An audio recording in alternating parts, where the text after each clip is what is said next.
From The Reporter, the paper of record for Delaware County's towns and villages, this is Off the Record, a quick look at the latest county news. And it's actually a pretty slow news week, so we're a bit shorter than usual. I'm Andrew Kantor, and this week we've got county supervisors avoiding some big issues, HEAP benefits still in limbo, Sidney is sick of potholes, and more. So let's get to it.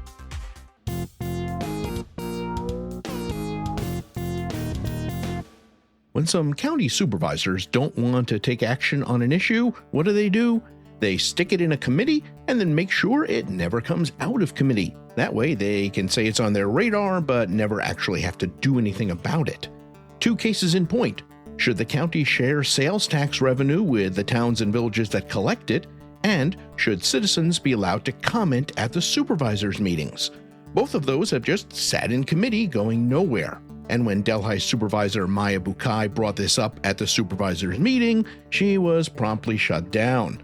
The whole point, after all, is to keep these issues hidden away so no one has to admit they're taking an unpopular stand.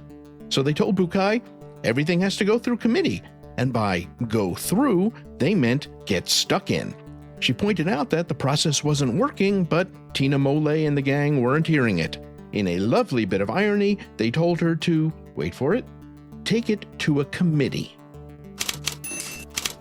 So here's what's up with HEAP benefits for the people who rely on some help paying to keep their homes warm in the winter. That big, beautiful bill already reduced those benefits, but with the government shutdown, there might not be any money at all. Social Services Commissioner Keith Weaver basically said, don't panic, maybe panic a little. Despite Congress, we really aren't going to let people freeze this winter, and that's going to mean the county picking up where Washington dropped the ball. And that could mean, just for the county this year, between $500,000 and $1 million. Actually, it could be up to $2.5 million. And then there's SNAP, which helps people pay for food. That's also in limbo thanks to Congress. And between the two programs, Weaver said the county is looking at something like $4 million in benefits it might need to supply. Maybe state aid will come, but these are federal programs. Maybe food pantries will help, but you can't count on them. Or maybe Congress will get its act together before the weather turns really cold and people start to go hungry. The county's Office for the Aging was handling so many calls for rides to medical appointments that coordinating them pretty much became a full-time job. We're talking 682 round trips in a year. That's almost 2 a day. So it finally contracted with the Rural Health Network of South Central New York's Get There call center, and that's going to handle the whole driver coordination thing, at least for the next 6 months. All the drivers will stay the same because people like them. They'll just be coordinated by different folks. And it's all paid for by the Delaware County Senior Council and the A. Lindsay and Olive B. O'Connor Foundations. Budget season is continuing, and Roxbury looks like it's going to have to raise property taxes a little more than 6%. That's a bit better than the 10.25% the council was looking at, but they're planning cuts in services pretty much across the board to keep the tax hike more reasonable. So what happened? Insurance happened. Higher rates for health insurance, liability insurance, a bunch of other policies. It's really hammered the budget there, actually in just about every town and village. Meanwhile, in Bovina, next year's sewer system budget is 7% lower than this year, but residents will still be paying more, about $156 a year more. Why is that? Well, the council hasn't wanted to raise those fees in the past few years, even though inflation's been pushing up costs, so they kicked the can down the road until now. Inflation's gotten high enough that they really can't put off raising those water fees any longer. The problem is that now they're catching up with all the years they didn't raise them, so it's hitting all at once.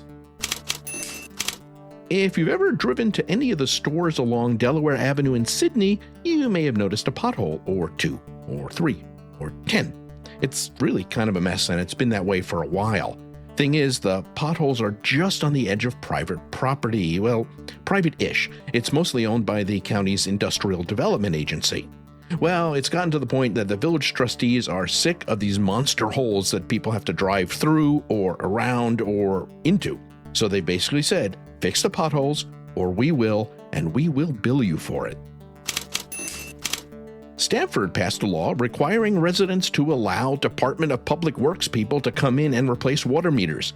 The DPW has to give 48 hours notice, then leave a written warning if the resident won't let him in.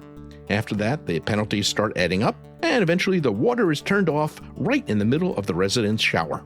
The trustees there also passed a law prohibiting companies from opening fire hydrants without permission. Now they have to get a permit and, crazy as this may sound, pay for the water they use. If you hear this in time, there's a cool program on Saturday, November 1st at the Sidney Memorial Public Library.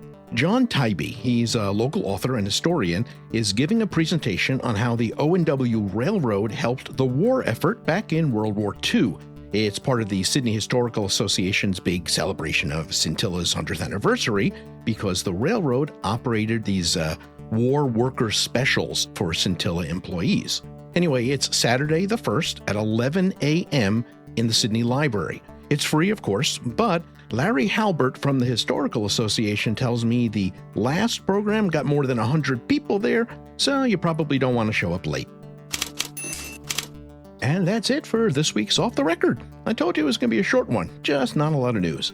Well, you know what to do. There is plenty more to read in the Reporter, like which roads Colchester won't be maintaining over the winter, and what's up with the library in Margaretville. Oh, and what Sidney is planning for its unused police cars. And there's even more. You just need to pick up the paper, or better yet, subscribe. Head over to the-reporter.net. It is your hometown paper, and a lot better than Facebook for getting the news. Until next week, I am Andrew Kantor. Thanks for being here.